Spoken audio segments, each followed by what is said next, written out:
Labour leader Sir Keir Starmer has put pressure on Prime Minister Boris Johnson to announce his next plans in the coronavirus pandemic response.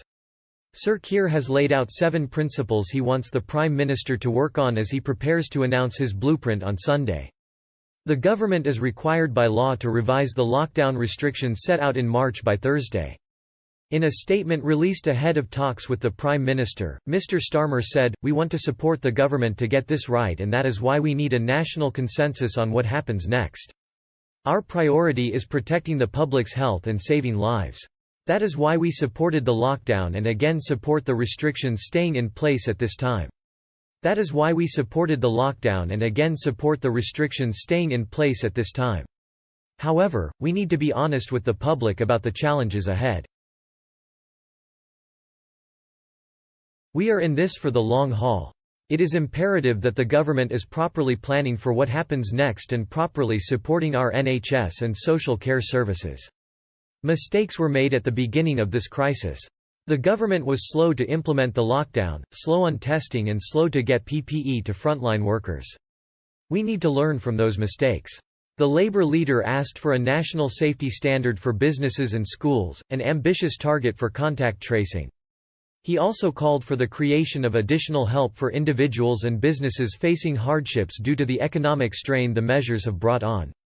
Sir Keir said in the statement, Labour is setting out 7 core principles that need to be considered by the government to ensure public services, businesses and people are supported and kept safe.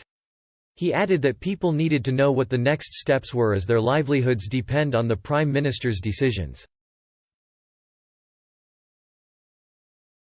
People rightly need confidence it's safe before they go back out to work, travel or use public services. When I was elected leader, I promised to act in the national interest and I meant it. Over the coming days and weeks, I will work constructively with the government on these proposals to ensure we have the best possible response to this crisis. The Labour Party leader's statement comes as figures released on Monday showed 6.3 million people in the UK have been put on furlough. On Monday night Rishi Sunak, the Chancellor, said that the cost of having almost a quarter of all pay workers on furlough was clearly not a sustainable situation. Mr. Sunak said, "To anyone who is anxious about this, I want to give them reassurance today that there will be no cliff edge to the furlough scheme. I'm working, as we speak, to figure out the most effective way to wind down the furlough scheme and to ease people back into work in a measured way. As some scenarios have suggested, we are potentially spending as much on the furlough scheme as we do on the NHS, for example. Clearly that is not a sustainable situation.